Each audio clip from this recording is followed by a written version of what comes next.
সাল্লাল্লাহু আলাইহি সাল্লাম বলেছেন যে তিরমিজি শরীফের হাদিস যে অধিকাংশ মানুষগুলা কবরে আযাব হওয়ার পিছনে হচ্ছে একটি কারণ, তা হলো পেশাবের ছিটার কারণে। কথা বলেন ঠিক না বেঠিক?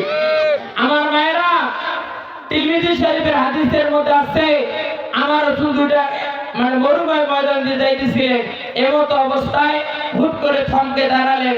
দাঁড়ানোর পরে সাহাবীদেরকে বললেন, ও আমার সাহাবীরা, তাড়াতাড়ি তোমরা খাজুর গাছের নিকটে যাও, একটি ডাল নিয়ে আসো। আনার পরে রাসূল ডালটাকে ভাঙলেন, ভাঙার পরে দুই পাশে দুটা গেড়ে দিলেন। সাহাবায়ে কেরাম বলেন, ইয়া রাসূলুল্লাহ, এখানে তো কোনো কবর নাই, আপনি ডাল গাড়লেন কেন? আল্লাহ রাসূল বলেন, সাহাবীরা, আমি যা দেখি তোমরা তা দেখো না, আমি যা জানি তোমরা তা জানো না। ও আমার সাহাবীরা, তোমরা জেনে রাখো, তোমরা দেখতেছো এখানে সমান জায়গায় কিছু নাই, বালি আর বালি, কিন্তু আমি রাসূল দেখতেছি এইখানে দুইটা কবর আছে, এই কবরের মধ্যে দুইজন নারী শুয়ে আছে, এই নারী দুটার কবরের মধ্যে জাহান্নামের আগুন জ্বলতেছে। বলেন না নাউযুবিল্লাহি মিন যালিক। সাহাবায়ে কেরাম প্রশ্ন করলেন, নবী, এই নারী দুটা কারা, তার পরিচয় কি? আমার নবী বললেন, এ সাহাবীরা, তোমরা জেনে রাখো, এই কবরের মধ্যে দুইটা নারী শুয়ে আছে, মহিলা মানুষ শুয়ে আছে। সাহাবায়ে কেরাম বললেন, ইয়া রাসূলুল্লাহ, ইয়া হাবিবাল্লাহ, এই নারী দুটার পরিচয় কি?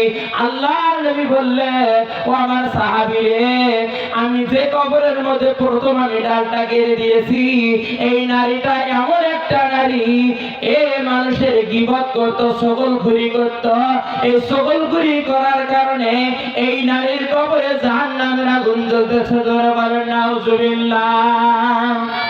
অপর নারীটার পরিচয় দিতে গিয়ে আমার নবী বললেন, হে সাহাবীরা, জেনে রাখো, আমি যে বামের কবরটার মধ্যে আমি ডাল গেড়েছি, এই নারীটা অন্য কোন নারী নয়, এই নারীটা হচ্ছে পেশাবের ছিটা পায়ে পড়েছিল, এই নারীটা পেশাবের ছিটা পানি দ্বারা ধুয়ে নেয় নাই, পরিত্রাণ হয় নাই, এই কারণে আল্লাহ পাক এই নারীর কবরে জাহান্নামের আগুন জ্বালিয়ে দিয়েছে। জোরে বলেন নাউযুবিল্লাহ।